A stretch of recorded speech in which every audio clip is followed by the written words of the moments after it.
All right, good evening, everyone, and welcome to the February 10th regular board meeting for the Wenatchee School District. We're going to start with the Pledge of Allegiance.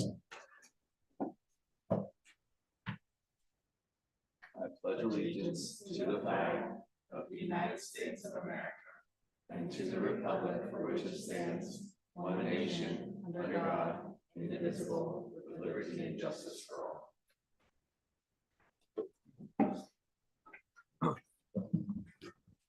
Esta junta se lleva a cabo en inglés, pero contamos con servicio de traducción. Si alguien gusta hacer un comentario público o recibir explicaciones en español, por favor, indique su necesidad. All right, we'll now work through the agenda. Board, are there any proposed changes or modifications? Hearing none, we'll move on to the consent agenda. The items on the consent agenda were sent to the board and posted online last week. The board has had the opportunity to review the materials and ask the superintendent any questions they have about any items on the consent agenda. The consent agenda for this meeting includes the minutes for the 1/27/26 regular meeting, vouchers and payroll, personnel report, surplus report, contracts, field trips, policies with non-substantive changes, and the 25/26 highly capable district plan. Do we have a motion to approve the consent agenda? I move to approve the consent agenda as presented. Second. It has been moved by Maria and seconded by Mark. Any discussion? All right, all in favor of adopting the consent agenda as presented, say aye. Aye. Any opposed? None. All right. Motion carries. Bright spots. Turn it over to Superintendent Kalahar for the bright spots. Excellent. Wonderful to see so many students here today. We're excited. Thank you everyone for being here. The bright spots, we have each board meeting gives the school board of directors and I a chance to highlight and celebrate one or two amazing things that are happening in our school district. And tonight we're going to celebrate two things. So we have Valley Academy here. Mrs. Jelsing's here. I don't know if you're going to introduce us or do we have the students ready to go? I love it. Let's invite the students up to the podium, and we've all had a chance to look at some of the displays here. So this is fantastic.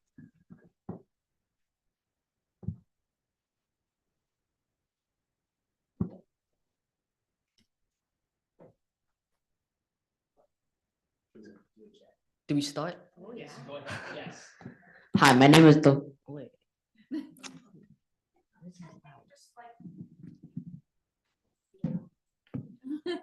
Hi, my name is Logan Mack. I competed for this year's Future City competition for Valley Academy, along with three other students, Evelia from Manchik, Sam Mango, and Emma Pirate. Future City is a national program sponsored by the engineering community to enhance 6th, 7th, and 8th graders skills by simulating a hands-on challenge with an interest in math, science, and engineering by presenting their vision of a future city. The program was founded in 1992 with regionals being held in the state of Washington since 2001. Some of the skills involved are problem solving, teamwork, research, and presentation skills, along with practical math and science applications. Starting last fall, the team was tasked with creating a city with this year's theme of Farm to Table, with the main goal being to eliminate food waste and food scraps while keeping citizens healthy and safe. First, we researched the topic. This included meeting experts from Fish and Wildlife and a civil engineer who helped us better understand their fields of expertise and how their work related to this year's topic. Next, the four of us collaborated and submitted our essay. We then built our model using recyclable materials from limited expenses. This January, our team traveled the shoreline and competed in regional against 44 other teams. After a full day of judging and multiple presentations, our team placed third overall and was also honored with a perfect score for project management. We'd like to share our presentation with you, the Wenatchee School Board. Will you please welcome the Mayor of Wenatchee, Sam Mango.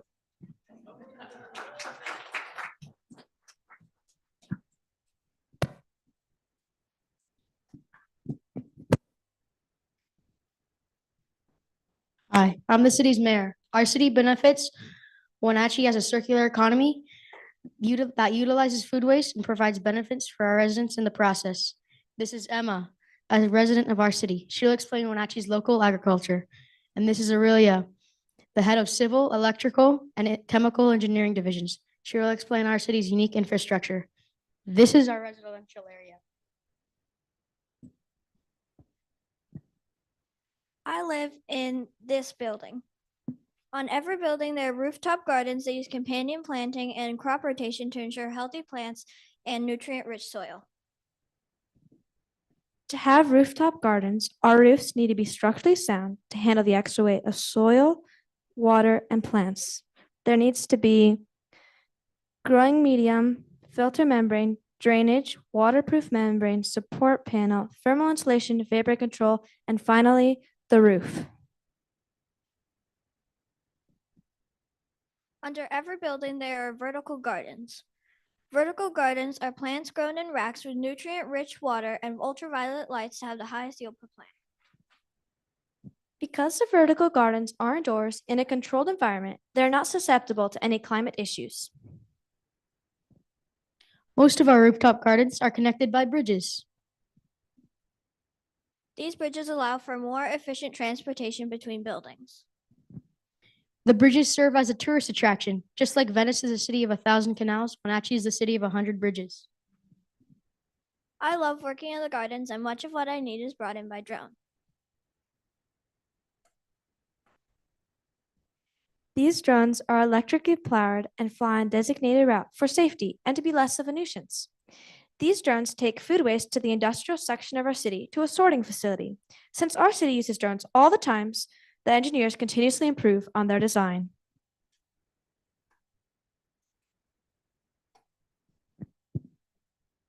This is our agricultural section where fish, rabbits, chickens, and goats live. The goats will be used for milk, cheese, and milk-made clothes. To make Fred out of goat milk, the milk needs to go through many acid and bases to get a Fred-like product. This thread-like product is easy to make and hypoallergenic. The chickens will lay eggs, and the fish can be used for food and their gills for glue.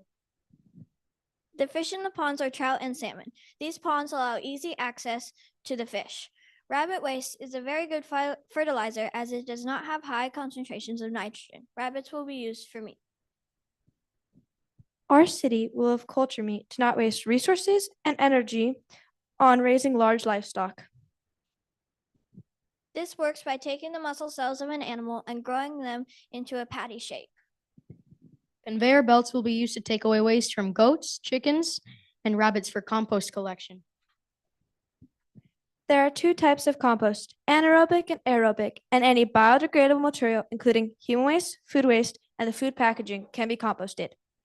Aerobic composting uses oxygen and produces rich soil, carbon dioxide, and heat. This method needs to be turned to ensure all materials get access to oxygen, as shown in this example.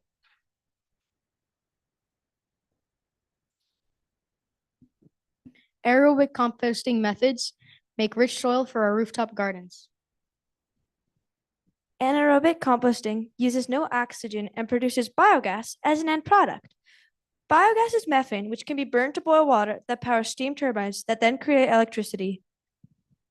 This is one of our methods to obtain electricity. The other method is hydroelectricity.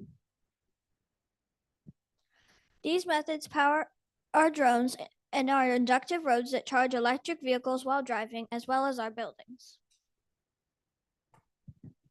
Some of this electricity goes to freeze drying. Our city freeze dries extra or almost expired food here. To make freeze-dried food more palatable, as people will not want to eat just dry crumbs, our city will put it through a special 3D printer that rehydrates it and layers it out to form any shape. People can order on an app what they want their food to look like. This is another attraction of our city. I once ordered a freeze-dried strawberry that looked like a mango. Not only does our city print freeze-dried food onto shapes, but has another printer that prints our packaging out of food waste. This works by taking the food waste and breaking it down into biopolymers and then laying it out to any form such as food containers. Then the drones bring all the products back into the city after charging. This forms a circular economy of food waste and food production. Here's a summary of Wenatchee's way of solving food waste. The city food waste, the drones collect the city food waste, which then takes it to a sorting facility that can either go to a 3D printer that makes packaging from waste, or it can go to freeze dry, which then goes to a 3D printer that makes freeze dried paste in palatable form. Or it can go to the composting, both of the types. Anaerobic composting will power the drones with biogas. Some of the better scraps can go to the animals, and all products made from outskirts of the city are delivered by drone back into the city. This forms a circular economy of food waste and food production.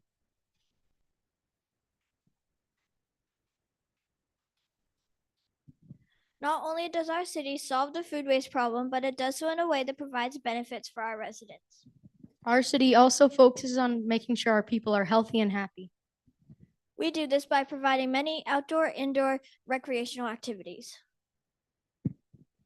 Our city also provides public services such as fire department, police department, hospital, bank, school, and the library. Every apartment building will be zoned as mixed use. This way, businesses will have more customers with easy local access for residents. Our citizens have many job opportunities, such as professional, skilled labor, and unskilled labor workforce. Our city is also a good fit for people with disabilities, as they are ADA compliant. Our city can have 50,000 citizens, and we have room to grow. The mountains surrounding Wenatchee make the place have amazing views and hikes. The rivers provides irrigation, recreation, and electricity. Because our city does not need to have vast amounts of farmland, we can let the native wildlife and plants reclaim the land. Our city solves the problem of food waste, housing, provides electricity, has clean air, fresh and healthy food, biodegradable packaging, walkable areas, recreational activities, local agriculture, hyperallergenic clothing, work opportunities, and is overall a great city. Thank you for your time, and do you have any questions?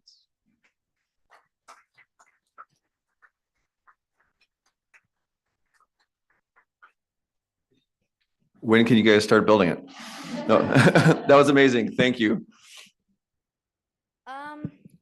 We started building in about January. Go for it.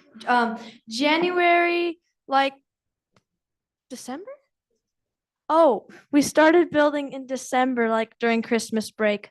And we just came in and first had this like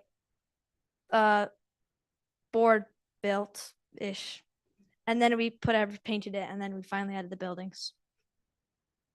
That's great. That's really cool. That is amazing. Congratulations on your third place finish. But if I was a judge, I would have given you first place. Thank you. Yeah, thank you very much. We appreciate you being here tonight. Thank you, everyone that supported them in the journey as well.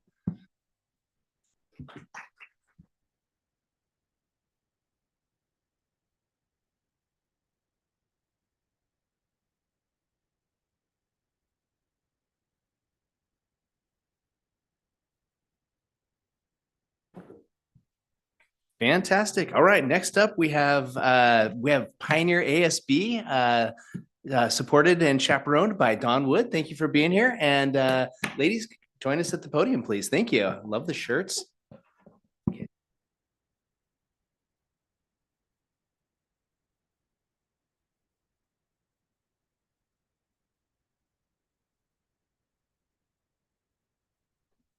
It is? Okay. Hello, my name is Alexa, and I'm the ASB treasurer. Hi, my name is Sophia, and I'm an ASB officer. Thank you for having us here. We attend Pioneer Middle School and would like to tell you guys about the things that have been happening. So back in fall, we had our very first Run Rock Read fundraiser where we took 3 hours of the day to have some fun.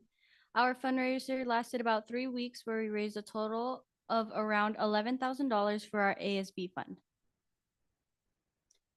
In December, we had our annual snowball dance where we raised about $1,000. The reason it was only near 1,000 is because we also had a food drive going on where if you brought 5 things of unperishable food items, you could enter the dance without having to pay the $10 fee. We have the Valentine's Day dance coming up this Thursday, also with the $10 fee. We'll have fun games and cool decorations such as a boogie booth. The boogie booth includes having our mascot take pictures with you. Speaking of Boogie, if you haven't met him yet, he is our school mascot. We have had him at many sports and school events where many students have loved having him there to support. He gives everyone a better experience where we have seen students' siblings be so shocked by a bear going around and giving high fives. Lastly, we have a social media account that spreads information about things like attendance, dance schedules, and fundraisers. Our administrators have been creating TikToks lately to get everyone to come to school. It must have worked because the staff has noticed an increase in attendance lately and has also posted about it. Also with attendance, we have a homeroom challenge going on where the class with the best attendance wins a donut party for being there every day. That's about it for what's going on right now in our school. So thank you for having us here. Any questions?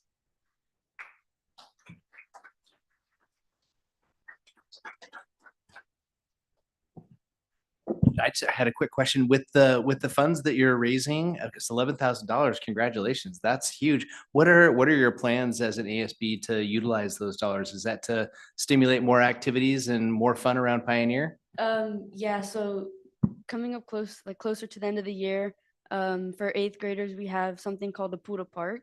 And so it's where, we go to the park, or I think it's like around the last hour of the day. And the 8th graders will have this competition where they'll like start at the park and move into the Apple Bowl. And it's just a fun competition that goes around for the whole 8th grade to enjoy, their last couple of days there at the school. And also with the with the very last day of school, where we also go to the park or to the pool again, and just have I think it's 3 hours of fun to celebrate the last day. And we also plan to use it for upcoming sports, or to take, I think it's 6 people to the ASB camp this summer. Excellent. Thank you. That's great. Thanks, guys, for coming out.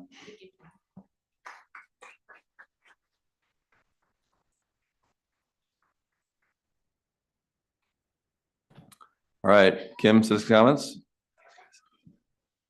All right. Yeah. Special presentation, Corey. Yes, great transition here for parents and families to do what they need to do. And we will welcome up Director of Communications, Diana Haglund, to share a Bond Community Engagement update. Thanks, everyone, for being here.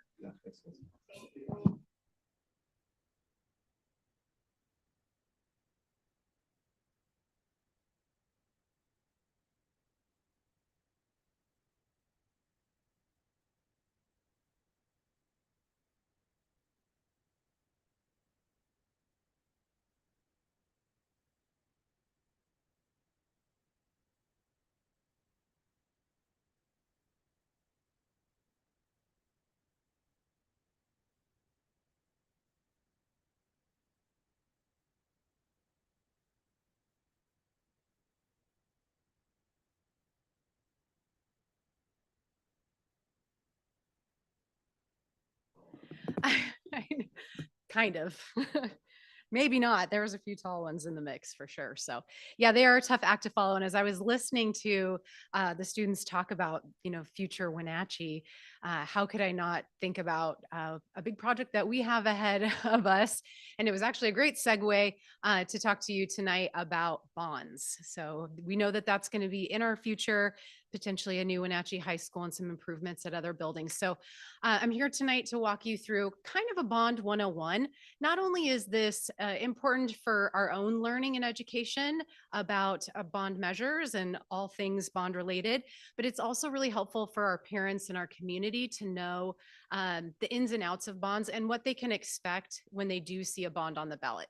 So this is really educational. It's a really high overview pass, and then we'll wrap up the end to talk a little bit about what's Wenatchee School District's next step in our bond pursuit as we move closer to November 2026. So go ahead and toss those slides up there. And I would invite you to, if you have questions along the way, just go ahead and interrupt me. So we have a lot of information to cover. And so I want to make sure that we address your questions as we move forward. And transition to the next one, please. Do I have a clicker? I do. Look at that. Oh, hold on. I have to learn how to use it though. Big button, bottom button. Oh, there we go. It's the bottom button, right? It's the top. It's the big one. Okay. All right, we'll figure this out. It's all good. See, you're not alone. It's okay. You're in good company. So we're going to start with the foundational question. What is a bond? Most people don't know what this is. And to be fair, the majority of us really have no idea what it entails. The best way to think about a bond is it's actually like a mortgage for schools. So most adults have a mortgage on their home, and a bond lets school district borrow money to be able to buy new schools or build a new schools or do modernization and improve facilities. So instead of buying a new home, it allows us to build a new building or go ahead and make the improvements that we need to, or even buy physical property, so to buy land to build new schools. We get that money up front and we're able to do that building and that construction through the use of property taxes. So how bonds work, they are voter approved initiatives. So the district sells bonds to investors and investors get paid back with interest over time, usually between 10 to 25 years, depending on a school district structured bond. And who pays for those bonds are our local taxpayers that are here in the Wenatchee School District. They pay a property tax amount that is set by the district, depending on our project, and they pay a rate that is per $1,000 of assessed property value. And a key point that I want to start out with about bonds is that bond money can only be used for building facilities and constructing new schools or doing that modernization. We can't use it to give ourselves raises. We can't use it to pay salaries or even of our operations. We can only use it for construction and modernization of schools. So there's laws around that are very tight and very regulated. Can you change that amount over the time? You said 10 to 25 years. Will that bond rate change, or is it like fixed at the start?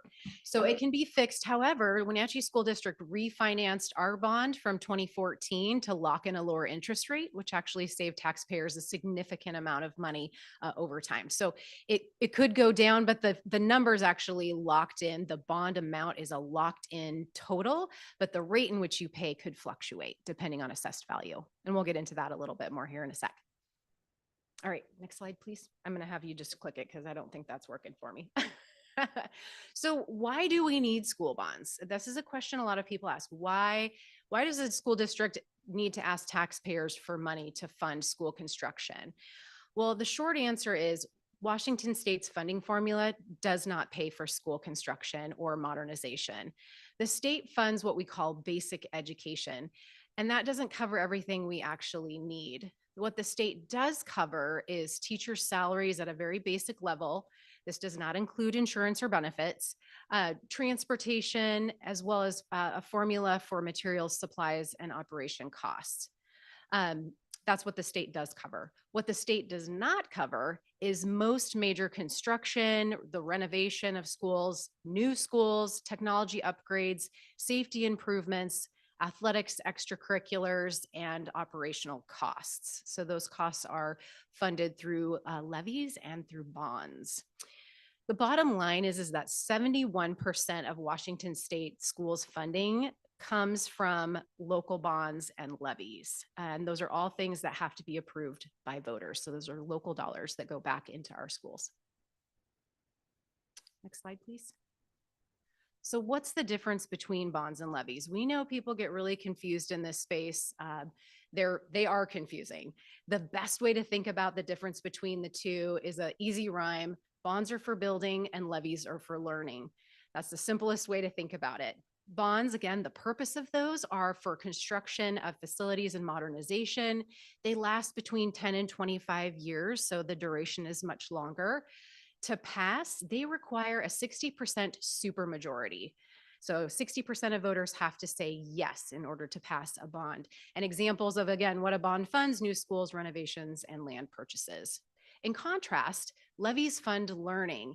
And thanks to our voters, a year ago today, our voters renewed our 4-year EP&O levy, and that helps fund our operational costs. So those are our day-to-day operations costs. It helps fund things like textbooks, additional staffing above and beyond what the state funds, athletics, extracurriculars. It helps pay for a variety of things in terms of equipment and supplies that our staff need to ensure that school happens every single day. These are shorter period things. They're 4 years, usually up to 4 years. Our district runs on a 4-year levy cycle, so we have to go out to voters every 4 years and ask for that to be renewed. They also require a smaller amount of voters turnout to say yes. So they require a simple majority of 50%. So versus, again, the bond, 60% supermajority. And examples I already shared, they help pay for staffing above and beyond with the state funds. They pay for programs, technology, and maintenance costs. So that's the difference between bonds and levies, but both are voter approved. So what can bond money be used for? Again, we've kind of covered this a little bit, but to get a little more granular, the state is very specific on what we can use those bond dollars for. So heavily regulated, they can only be spent on capital projects. So again, new construction, building new schools, adding classrooms, putting in gyms, improving educational facilities. Modernization is upgrading old facilities, improving things like HVAC systems, roofing, plumbing, electrical, any of those infrastructure systems. Land acquisition, if we were to need to purchase land, you can use bond funds for that. Improving safety and security systems, safer drop-off zones. We've done this through a bond before at Mission View Elementary. 2014 bond helped improve that drop-off and parking lot system, seismic upgrades, and ADA compliance. Also, we can use bond dollars to fund furniture and equipment that is needed for new buildings or remodeled buildings. So to add in additional desks and any other furniture and equipment that would be necessary. Again, what is not allowed, and I can't underscore this enough, teacher salaries, staff salaries, supplies, daily operations, and administrative costs. Next slide, please. So how does the voting process work? So I want to walk you through kind of the steps that get to the bond on the ballot before somebody receives it in the mail. So it goes through several steps. The first step being the district needs to spend time planning and really thinking through what are their needs. Districts need to look at what their facility needs are in terms of repair, improvements, upgrades. Are they seeing enrollment increases and need to build a new building? So the district planning phase really goes through and looks at the data and identifies what those needs are before it puts together that bond ask of a community. Once that planning is all done and a proposal is prepared, that actually goes to the state for approval. They do have to get approval from the state superintendent in order for us to continue on the process of putting the bond on the ballot. The ballot is then, or the bond is then placed on the ballot during a special or a general election. And then voters are asked to vote on that measure. And for school districts, only the people that live in our district boundary would vote on our levies and our bonds when those are up for election. And so we'd be looking at that 60% supermajority for bonds, and the 40% validation rule also comes into play, which I'm going to talk about here in a little bit. But there's two hoops that are required for bonds in order to pass, not just the 60% supermajority. And so I remember you said it's property taxes, but you don't have to be a homeowner to be voting. Is that right? Correct. Any registered voter in our district boundary has the ability to vote on a bond or a levy. Doesn't matter if they're a property owner and pay property taxes. If you live in our boundary and are a registered voter, you have the right to vote in our elections. Yes. And does it matter if they're within city or county? Doesn't matter. As long as you're in our district boundary, you can live in the city of Wenatchee or out in the county. So great question. So elections are held only a couple times during the year, either in February, which is the special election we're in right now. Again, today is election day for some districts in our state. April is the fourth Tuesday. You can also go out during the August primary or during the November general election. So there are only certain times in which school districts can place a bond on the ballot or a levy on the ballot. And again, we answered the bottom question there, which is who votes? And that is anybody that lives in our district boundary who is a registered voter in the city or county. They are eligible to vote, and you do not have to own property. You can rent, you can live elsewhere, live with family. As long as you're registered to vote in Chelan County and have gone through that process, you can register to vote in our district boundary for our ballot measures. So let's unpack the 60% supermajority rule. Washington is only one of 11 states in the country that requires more than a simple majority to pass bonds, and a simple majority is 50%. Just to compare bonds to other things that we vote on, in order to be the governor, you only have to achieve 50%. simple majority. And to pass a school bond, you need 60%, actually +1 is a supermajority. And then, even if you've reached that 60% supermajority, you have to achieve a 40% validation. What that means is 40% of the voter turnout compared to the last general election has to turn out for your particular election period. And it has happened where school districts have passed their bond with over 60% and not validated just recently. So there are two very large hurdles that school districts have to compete with or complete in order to successfully pass the bond. Now, one thing that is being floated in the state legislature and has been in and out of conversations over the last several years, but is much more active this year through some advocacy efforts, is there is a coalition that has formed to apply pressure to bring down that supermajority to a simple majority for bonds. So to take it from 60 to 50% and eliminate the 40% validation for school districts. This isn't a simple task. It does require a changing of the state constitution. So it would require a vote of the people. It probably would not be in our timeline in terms of our bond as we're looking at November of 2026. That's potentially when it could be on the ballot if it makes it out of the legislature for the people to vote on. So it could actually be on the ballot with our bond simultaneously. So the timing is unclear if that were to happen, but those conversations are happening because of the significance for school districts to be able to pass these and how difficult it is. The reason why the 60% exists, though, is because it is a substantial amount of time you're asking a community to fund a project. So it's a higher bar because of that, the price tags, but also the timeline in which you're asking people to commit to making those payments between, 10 to 30 years, depending on, the size of your bond. So there's good reason why it's there, but there are conversations happening right now in Olympia and elsewhere in our state to hopefully drive that down and make that bar a lot more achievable, because there is money that is invested by a school district to be on the ballot. It's not free. So it's about $20,000 to $30,000 to actually be on the ballot and have your particular initiative on there. So it's a substantial investment for districts, not only to be on the ballot, but also the outreach and the education that we need to do with our community as well. So how property taxes fund bonds. When a district passes a bond, the district sells those bonds to investors and then repays them using property tax revenue.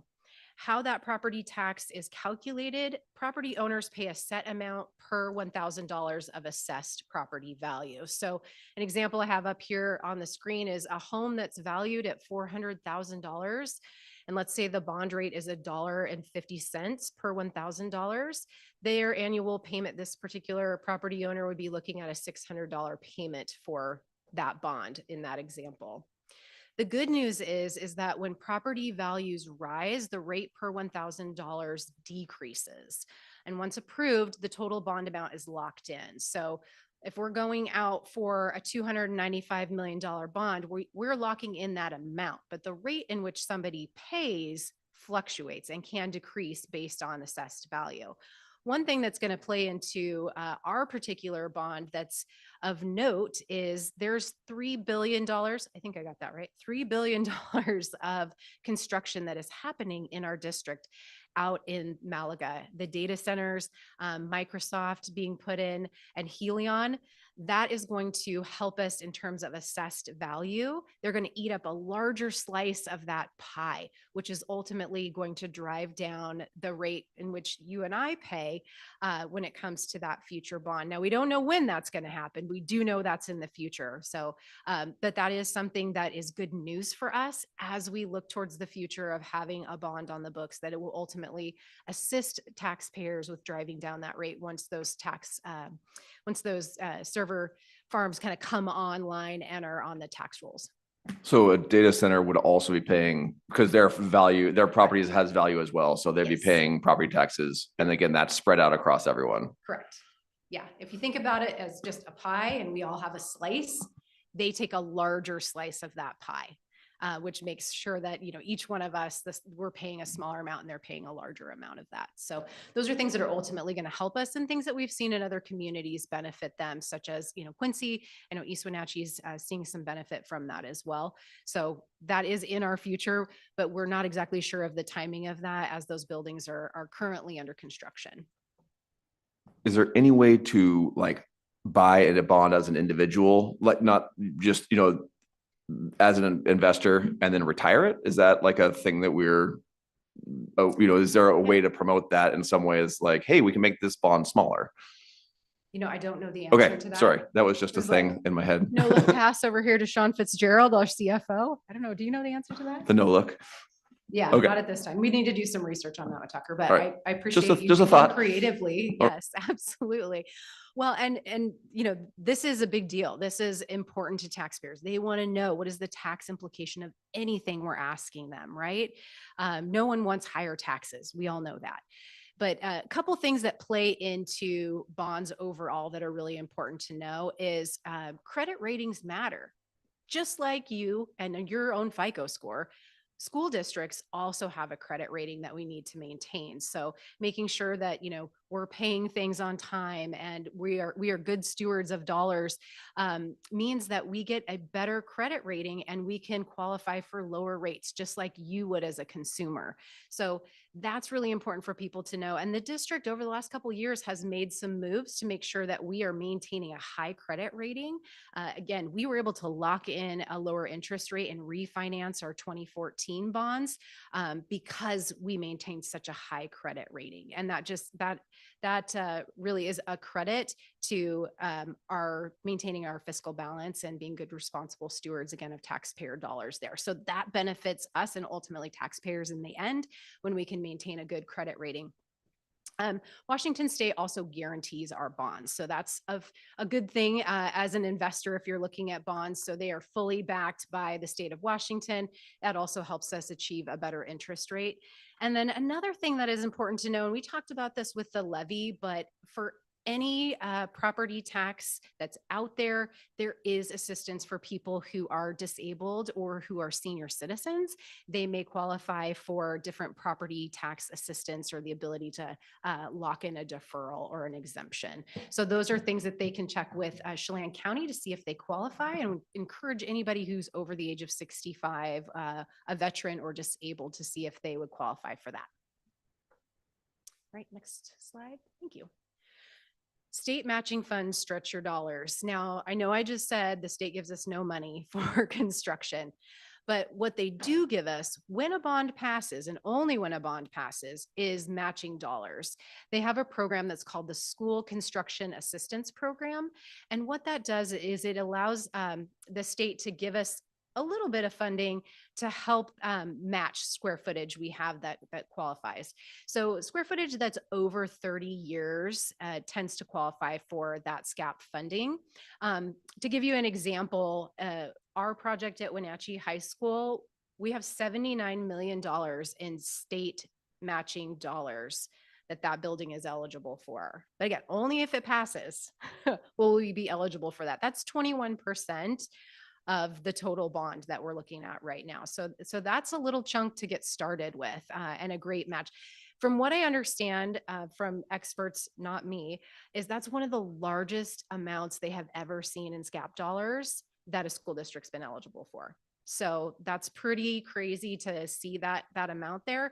But again, that just shows we're coming to the table with some dollars already. So again, it's based on square footage. So as the high school has become older and older, more and more square footage has become eligible for that compared to when we ran the bond in 2018. Again, this only applies to new construction and modernization. We don't get these dollars otherwise. But the catch is that, again, they're only covering a portion of the cost and not the whole thing. The state does not fund construction. And isn't it also matching dollars? So it's like you have to spend 79 to get Correct. 79. Yes. Yeah. Right. We couldn't go out for a bond that was less than 79 and get money back. Doesn't work that way. Yeah. And $79 million is a hefty chunk of change. And just to put that into perspective, $79 million would only cover the cost of HVAC replacement at Wenatchee High School. If we were to break that project down into to different aspects. But it's a great thing, and we're already starting with that amount, available to us for the construction of that new building. Next slide, thanks. So why does this matter to Wenatchee residents? I gave this presentation, so I kicked the tires on it a little bit, for the Chamber of Commerce leadership group, and was able to share with them, first of all, again, what's a bond? We don't know what that is. And also, but why does it matter and why should you care? If you're a community member, a parent, a property owner, business owner, but schools, when we have strong schools, that means a strong community, a strong economy, provides a workforce pipeline. We know this to be true when our students are coming out and they're future ready and they're able to enter the workforce. That only benefits our community and our businesses. Our property values increase when we have strong schools, and it attracts more people that want to come here and set up shop here or be a professional. They want to bring their families when we have strong schools, both in and out. And then it also accompanies economic development. So again, when people are looking to relocate their business here, they're looking at our schools. Not only they're looking at the academics, but they're looking at the physical plant of those buildings and the facilities that we have to offer. Moreover, construction creates jobs. And this has been an important part for us as we've looked at capital projects, the one right now at the Tech Center and others, where we really want to make sure, if we can, that we're engaging local contractors and people here in our community to work on these projects. So again, it creates jobs. And people's voice matters. As a community member, it's important that you understand bonds and levies because they affect you as an individual, but they also affect your business and your bottom line. So important for them to know and make informed decisions. And so that's why it matters. You should be an informed consumer and informed taxpayer, knowing where your dollars go. So just in summary, a few key takeaways. Bonds are for building. Can't say it enough. They're long-term loans. They're like a mortgage for construction of facilities and not daily operations. The 60% hurdle is real, plus 40% validation. And again, even if a bond fails with a supermajority, or a bond may even fail with that supermajority and not validate and still fail. So there's two hoops that we have to jump through. And then property taxes fund that repayment. And rates are per $1,000 of assessed value. So that's how somebody can calculate what their payment would be. And once approved, a bond amount is locked in. So that total amount is locked in. That's not going to change. And then school quality affects our community. Again, we just talked about that. We know the impact that school has on workforce. We're one of the largest employers here in our community, but also how it affects the way people perceive our community, our property values, and our community as being an investment of choice by other folks that are looking to come and build their businesses here, such as Microsoft and others. So those are important key takeaways. So I was going to say, now that we have time to discuss school bonds, if you have any other questions about that before we jump into what's next. Yes, Tucker. Okay, so two questions. If we go under budget, so we go out for 295 million, and we do all the elementary school HVAC, we build the new high school, and we're like, we only spent $280 million. Yeah. What happens with that $15 million? Can we use for other projects, or is then like it goes back to taxpayers, or? Yeah, that's a great question. And that's a real life scenario that happened in 2014. So the bond that was passed, our most recent one that built Washington or rebuilt Washington and modernized Lincoln, as well as a variety of other projects, such as the Mission View parking lot and the Apple Bowl bleachers. That bond, we actually came in under about $3 million under cost. So that $3 million, the board was able to take action and authorize that dollar amount to be spent in other ways around the district to make safety improvements. So fencing, security vestibules. So those dollars were actually reinvested in other capital projects that were still bond, approved expenses. But we were able to use those dollars elsewhere in the district because our costs came in $3 million under what we had expected, which is a great problem to have, and hopefully something that we would be looking for in the future. So to answer your question, no, those dollars don't go directly back to taxpayers. They don't get a refund, or we don't, Right. you know, lessen the total bond amount, but we're able to reallocate those dollars within the district to make other necessary improvements. 'Cause we probably I have know a few more. Yeah, we'll say, and I know talking to Brian Brocky, we have plenty of things to spend that on. We do. There's a long list of things that still need to be addressed. All right. Yes. So what about the other side? If we go, we have a $295 million bond and we go over, is then like, who's on the hook for that? I'm assuming that's on the district, or? So one thing that we will have in place is a kind of a bond budget committee that will be monitoring these things very closely, and will be tracking these expenses so that we don't find ourselves in that situation. Now, if it was a choice that the board decided we wanted to do this and we had the funds to go over and cover that amount, then yes, but that bond amount is locked in. So there's no additional dollars that are coming from taxpayers just because we went over. So it's incumbent upon us to be very tight with our accounting, and we will have a supervisory, like a council, that will be monitoring those expenses. And that's part of our relationship with, you know, our contractors, and making sure that we're managing those dollars very, very closely. So absolutely. And they're being used the way that they're intended to be used, for accountability, but also for transparency for our local taxpayers. Awesome. Thank you. Yeah. To that point, is there incentives for coming in under budget or under timelines that there could be cost savings? I don't know.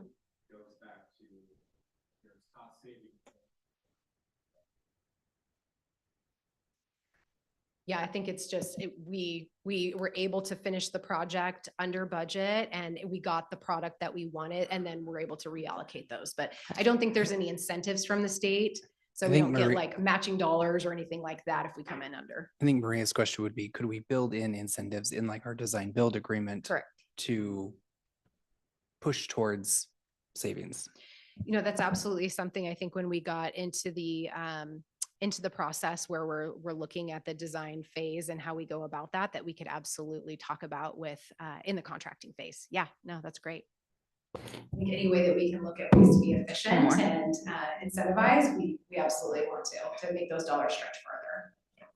I just wanted to underline something that I heard you say, which is talking about people understanding, homeowners understanding how this positively affects their home value. And I was trying to figure out a way to make an analogy in my own head that made that easier for me to tell other people. And I was thinking it's almost, our schools are almost like that big store that a mall puts in at the end of the building that draws everyone in. And without that big store, we can see what malls look like, not naming names, but and so I think it's something most people aren't looking that far down the road, but that is something I think we can really try to drive home, that it's putting in the work now, and they're going to see that come back to them with strong schools. So thank you for that. Yeah, absolutely. Yeah. Anchor tenants is what those are called. I have a question for you, Ms. Haglund. Yes. Who is in charge of, I mean, I'm sure that's part of the committee's decision to know which contractors to pick, and how are we prioritizing local resources versus maybe cheaper outside options? Corey, do you want to talk about the process? Yeah, absolutely. So that's a great question, because we have a lot of control over that work. And so when we start the project, what we'll do, I assume when we go out for a bond, it'll be a GCCM project. It won't be a progressive design build project or a lowest bid project, but we will start the request for qualifications like we have in the past. And then just like we did with our architects, we'll have hopefully 9 or 10 companies that want to work with us. And then we'll go through, we kind of do basically a review of the submissions first and foremost, and then we do an interview process, and then sometimes we'll go out and visit sites and see what the quality of the work is, and we check references, and then usually we pick one of those design contractors. And the same will work for the construction contractors as well. And in the questions, we get to prepare the questions, we get to prepare what we like them to show us in the interview process. And so we get to talk to them about local contractors and working with local folks. And that's been a strong piece of our process, both with the softball field and with the Wenatchee Valley Technical Skills Center. So we get to dive in a lot of that and work through it. So it's good. Yeah, it's a good process. And also with the GCCM, we don't have to go with the lowest bid. correct. So Yes. so going through that construction process prevents us from having to choose the lowest bid. We have a little more flexibility and choice in that maybe we want to choose a different contractor based on, you know, their proposal or what they're going to bring to the table. Yeah. Great question. Awesome. So as you know, we are eyeing November 2026 to ask our Wenatchee School District voting community to pass a bond that will do two things. One, replace an aging Wenatchee High School that one of my colleagues lovingly says was built in 1972, and also replaces HVAC at 7 school sites across the district. So it's what we call a chicken in every pot model. Not only do we replace an aging comprehensive high school that, as Tucker explained to our staff last week, really does touch all of us in some way, shape, or form. Many of our students are going to end up there, but we have a connection to that building. And we know we have HVAC systems that work in 7 of these buildings to varying degrees, but it's time to replace those and make sure that they are energy efficient and they're working properly when we need them and we have high temperatures or low temperatures or wildfire smoke here in the 21st century, which is a whole new HVAC issue that we are up against. So the bond really does those two things. And that's what voters will be seeing on the ballot in November 2026. Next slide, please. So I want to talk to you about the next phases. So where are we now and where are we going with this? So we have gone through the district planning phase. As you know, our long range facilities planning team spent 15 months, or actually more than that, digging into the data, looking at our enrollment, looking at our facilities needs, where improvements needed to be made, where things needed to be replaced, and really spent a lot of time studying that before they made their recommendation to the board for what will ultimately be on the bond. But we spent a lot of time there figuring out what are our needs, not our wants. What do we need, and putting together that bond proposal. We also are going to be going into a planning phase with an architect. So the next phase is all about community engagement. So we know what our needs are, but now we need to get input from stakeholders. And the next phase is really going to be about how we go about collecting that input and using that to develop what will ultimately be the next Wenatchee High School for the next 50 years, we hope. So up here on the screen, kind of the middle lime green phase, there's 2 pieces of this community engagement process. The first thing that we did was to hire an architect firm to help us with this. These folks are professionals not only in designing schools, but also helping school districts tease out that feedback from a variety of different parts of our community and really use that to guide and feed that design process. So it truly is the school that the community built, not the school district saying, well, this is what we think we should have. So we were able to engage with, I think we had 30 or 40 individuals show up to Wenatchee High School, tour that building into the guts of that thing, not just the front, but into some spaces that the public doesn't get to see. And from that, we received 9 proposals from firms that said, yeah, I want to take a shot at that. And I'm interested in your project, which is a lot. We were able to then narrow that down to 5. We interviewed those 5. They came here and they were able to walk us through how they would assist us through that process and through the design phase. We ultimately selected one firm, Integris, who we met with today and really started mapping out what this community engagement phase is going to look like. So starting right now, actually next week, we'll begin the first part of that. And it's what they call ed specs. So this is where they're going to be going in and talking with, specifically at Wenatchee High School, a group of educators to get input not only on the number, but the size and the location of different parts of that building, from classroom to library to office to, the gym and the auditorium, but all the pieces. And they're going to be working in partnership with Teeter Crocker, whom we worked with in the pre-bond phase to facilitate our facilities committee. So they're experts in the EdSpec process, but they're going to be teasing out that feedback from educators on what it is that they need. What does a CTE classroom need to look like and be to be a welding lab? What do we need in art? What do we need in band? What do we need in a standard classroom? So they're really going to spend a lot of time doing that. They're also going to be working with students. So they're going to be engaging students in this process. And a great example of kind of how EdSpecs can benefit the design process is there was a school district who was going through this phase, and one piece of the equation for them, much like Wenatchee High School, is that their school was used 24 hours a day by the community. So just like Wenatchee High School is. And it was really important to them that they be able to have their library, which was a community hub, close to the front, and also in a space that they could secure from the rest of the building, the instructional spaces, so that could remain open to the public during, public hours. So those are pieces that could come out of this phase of where CTE classes get. We saw an example of another school district who said, we want our students to see what CTE looks like. We don't want it hidden behind walls. We want to have glass that students can see inside and see what those students are doing. Not only is it great advertising for CTE, but it just shows students that there are multiple pathways for them. And that comes out of that EdSpecs process. So there's some of that. It's not just about we need a 1,200 square foot classroom. It's much more than that. So they're going to be spending, I believe, 3 days at Wenatchee High School going through this process with the staff. Is part of that process places that they might be able to reuse, like the pool or like the gym, like just some of those things that maybe we can lower that bill just by using some of the spaces that are newer in the building? Absolutely. Yes. We know that there are some questions.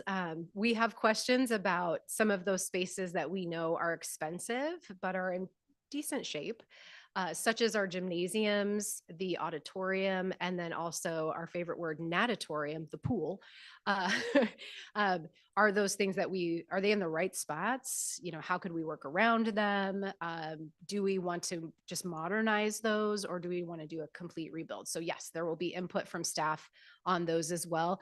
And this is also where building flow comes in, because we know that's a big problem at Wenatchee High School, is the flow of the building, and students being able to go from, one part of the building to the other is challenging. And so that's where EdSpecs also comes in, is educators have the opportunity to talk about flow and student movement and usage of space.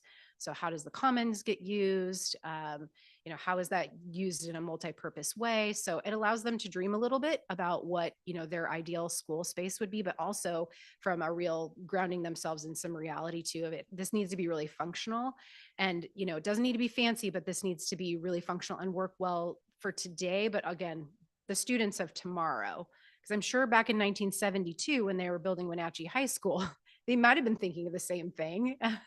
But this gives us a chance to sort of think through that. What does a modern school building look like that's heavily utilized by community, but also is flexible and adaptable for, students of the future?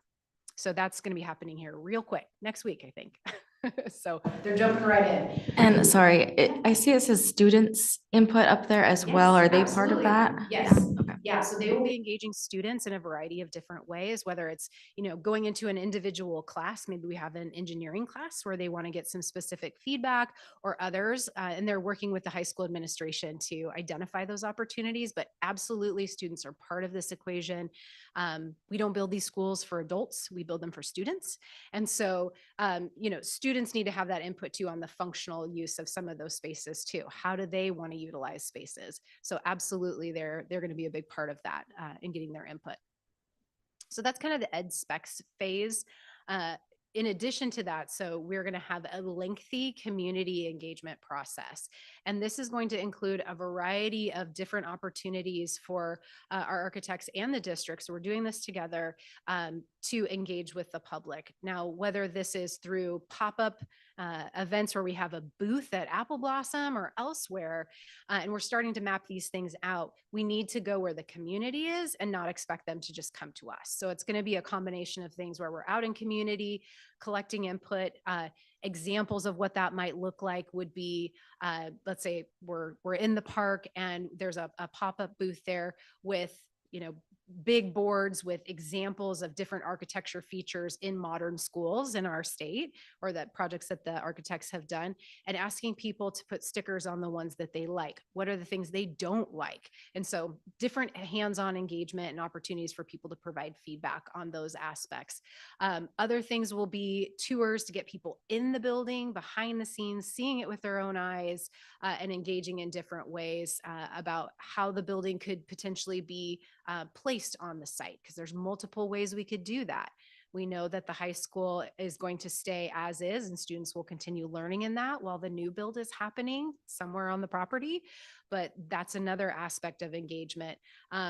Engaging the neighbors in the community around Wenatchee High School is going to be another important aspect. So multidimensional, multi-layered, and this will last through June. So we are just, like I said, we just met today to really talk kind of conceptually about some of the things we want to do. And we're going to be sitting down, identifying those opportunities so that we can plug in and get connected. So this is allowing the community, parents, really anybody that's interested in the project to come in and be able to provide input in a variety of different ways, meeting people where they're at, but also, getting people into the building, because we know there's a lot of interest in people seeing it with their own eyes. They want to make sure they understand the need and what we're asking.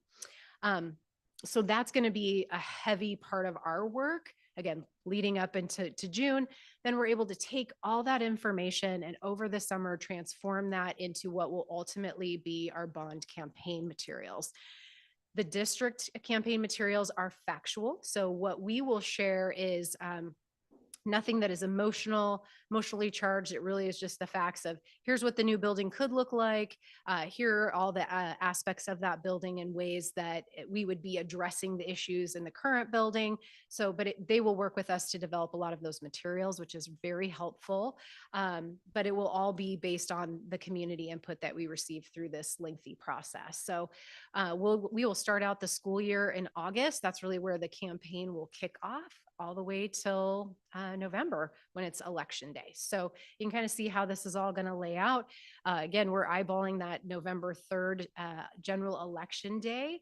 And the folks that are going to vote are the ones that are here in our school district boundary and that who get out to vote.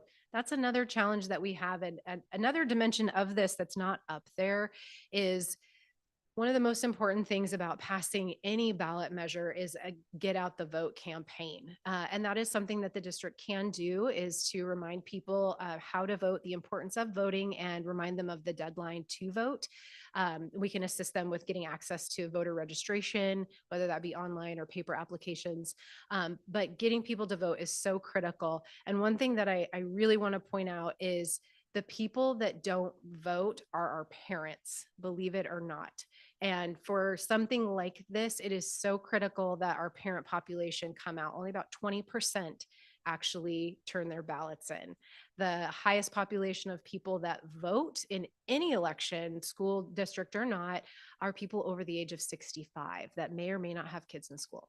So it's going to be really important for us as a school community to help educate each other and make sure that we're reminding people to vote, get registered to vote if you're not, and then make sure you vote on election day, regardless of what that election is. And I heard it's like our parents. It's like my parents vote all the time. And I realized you meant the students' parents are not voting. Our parents, My parents are voting plenty. Yes. Yeah. Okay. Our parents in the Wenatchee School District with kids in our district. If your kids are in the district, you should be voting. Yeah. Okay. And, for our particular bond, Wenatchee High School, we talked about that being a comprehensive school, but 7 school sites will be impacted and the learning environment will be improved. through that HVAC replacement. So at every level in our system, our families, our parents, our students would be impacted by the passage of this and subsequent improvements to their facilities.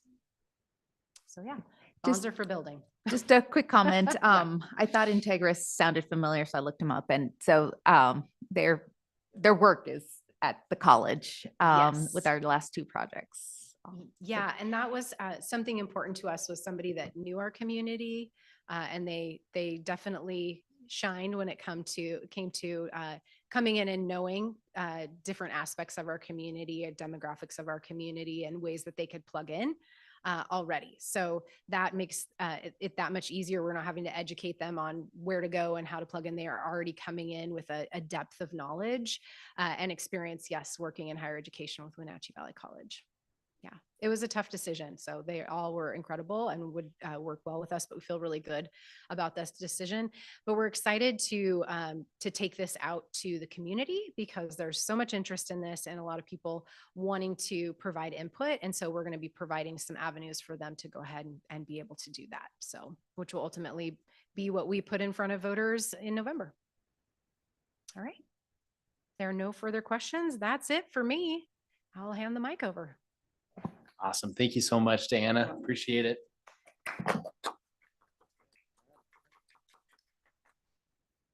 You don't get to leave though after it's presenting, No. like everyone else. Sorry. Okay. No. So moving on to discussion. We're doing a first read of policies. I don't actually have the policies. Let's do it. I'll talk us through them.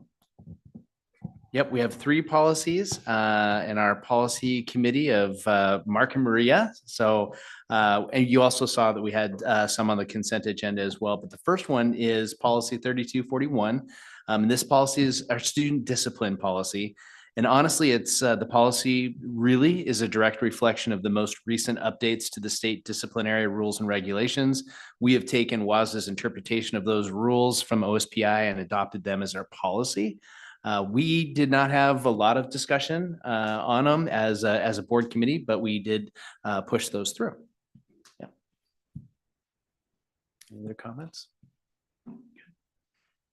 Okay, moving right along. Policy 5000. This was one that we had the policy committee with Maria and Julie looked at originally, and we had some massages to some of the community aspects of it. There was a community bullet at the end that felt like we were removing the community from some of our interview processes. And so we made sure to add that back in because we want the community as part of that conversation.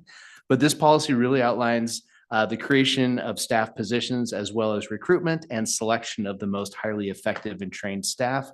And when we did some rewording and added the policy back in, or the community back into the policy, then Mark and Maria were able to approve that and move it forward. Yeah, and just to highlight, this policy delegates the superintendent or his designee to take care of staffing. Yes, it sure does. All right. The last one is one that we've talked about multiple times, 6022, which is the minimum fund balance. The policy is not overly robust. It is a great explanation of what the fund balance is and the importance of that. And we did have one version and we asked to revise. There was 2 versions that we could choose from. And we took the version that had a little bit more of an explanation of what the minimum fund balance is, the importance of that for districts, and why we were moving that. And so the big change is a move from 5 to 6% on this policy. We felt, so as you'll see, the first version, our prior version of this policy was just a 1 sentence. We felt we needed a little bit more substance to better guide our community, our district, as to what those funds are intended for. So that's where we kind of spent quite a bit of time on this policy and asked for these revisions, which WASDA had provided, and we decided to go with this version.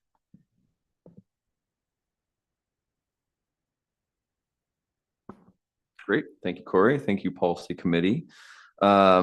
That moves us to our action for the night, which is the 2026-2027 student calendar. Do I have a motion to approve the 2026-2027 student calendar as it was presented? Okay, here we go. I move to approve the 2026-2027 school calendar as presented. Yes. Second. All right, has moved very well by Caroline and seconded by Mark. Any discussion? Yeah, I think this, just to highlight for parents, that this takes a little bit of, there's a little bit of a change here in regards to a midwinter break. I know that big breaks or the spread of PD days has been, it's just been a little bit challenging for parents with childcare, that need childcare and the accommodation. So thank you for, for sending the options to our staff. And this is ultimately what was selected, and just kind of want to put it out there for our parents.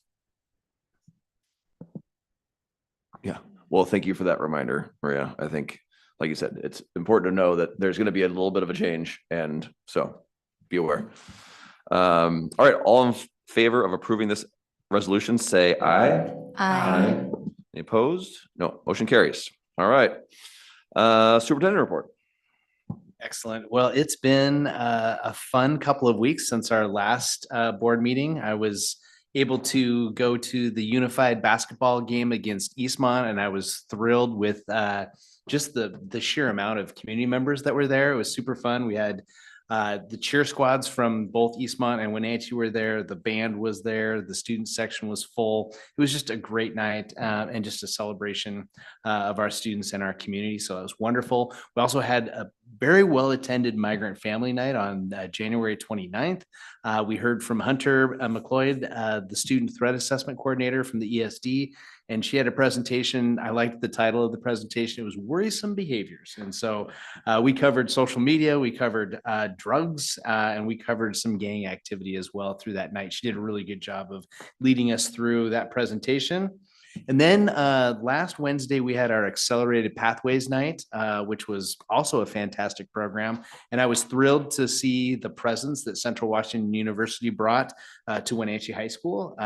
We had opened up with President Jim Wolpart was there, along with Central Washington University admissions team and the financial aid team, and they all presented. It was great. The analogy was we want students to move to post-secondary education just like they do from middle school to high school. It was very well done. And then the second half of the presentation, Wenatchee High School came in and shared all of the wonderful things about the Accelerated Pathways program. One thing I do want to share is that President Jim Wolpart shared that out of all of the 160 schools that he works with in the state of Washington, Wenatchee High School has the most comprehensive and robust college pathway of any of them. So it was very exciting to hear him say that. And he was pointing to the parents, take advantage of these opportunities. It was just really great to hear that. And just his passion around college and the high school is kind of infectious. So and then last Friday, we had our mid-year rally, and we saw some of our board members that were able to make it. So we were really excited about that. We had the junior ROTC was with us. We had the jazz vocal ensemble, the Golden Apple percussion team, who later went on to win at Spokane, which was fantastic. The West Side teachers sung a song about yonder pouches. We had athletic director BJ Kuntz talking about We Are Wenatchee. We gave away GEM awards. We had our first ever Hardworking Hero Award. And then we were able to share some great bond information, and we heard from President Tucker Jackson as well. And we also heard from our Yes Committee. So it was a wonderful hour. Just think pep assembly for teachers, and that's what it really felt like. Cheerleaders and school mascots and donuts from Numerica, and it was wonderful. So with that, I will close. So thank you. Thank you. Caroline, you want to start? Sure. Were there donuts left, Miss Kim? Yeah. Wow. Look at that. Stress for nothing. Okay. I was able to actually participate in the district this week. I went to the mid-year rally for what I could. Super fun, super great to see all my old colleagues from Pioneer and get to catch up with people. And I was the coffee guard. So, it wasn't ready yet. Had to disappoint everybody. And then I met with Mr. Young at Sunny Slope Elementary yesterday. And it was wonderful. It's my first school site visit. He was very welcoming. He gave me a tour. Bunch of the kids were like waving. All the teachers were wearing their matching Sunny Slope sweatshirts. It was awesome. And I'd never been in Sunny Slope before. So it was great to kind of see how they work and get to talk to Principal Young about what he kind of was hoping for from the district. And then also we connected that I was his son Cooper's teacher like 6 years ago. So that was fun to hear. He's in college now. It makes me feel old. Okay. And then ledge rep stuff. I've been attending weekly Zoom sessions on just the updates and stuff that's happening. So I feel like I understand Sean so much more now, which is great. And yeah, so I'm just keeping up with those. And then some of the social media court cases that are happening from different states about the dangers of social media and the addictiveness for young kids. And so I'm keeping up on that because important for our teens to get off socials and interact with each other. Mark, you want to try and follow that? As I'm like madly looking up information. Yes, because I want to make sure I had the day right. So as already mentioned, I attended the mid-year rally. It was super exciting. I don't know if my wife thought so, but I was so pumped. I had to stop at her work and tell her about all the cool things that we saw that day. She was like, "Oh, okay, thank you." So I hope everyone else was as excited as I was. Awesome to see the kids. The West Side little number really took it away. So did the rock hero appearance. I told you I'd get to see you perform. Mm-hmm. And then just a reminder that this week is the Janice Franz Talent Show at the high school. It's the 29th. $8 are for tickets at the door, and the doors open at 5:30. Thank you, Maria. Well, I got nothing other than I'll be judging the Janice France show tomorrow. So I think it's, I don't know, my 6th annual. I don't know. I did it last year. It's hard. Like there's some really talented people in this district. And I was like, wait, I can't just give everyone 10. They're like, no. Oh, shoot. Is Apple Blossom this weekend as well, the pageant? So yeah, I guess we have that going out too for all the Wenatchee and East Wenatchee young ladies who are getting brave and being on stage. So congrats to the top 10. I was just going to say, I will echo what everyone else said about the mid-year rally. It was great. Corey's performance was really good. But there were a lot of really talented people, and the students are, again, very impressive. And thank you to all the staff who made it out and were good participants and audience members. And I think that's it. So, me adjourned.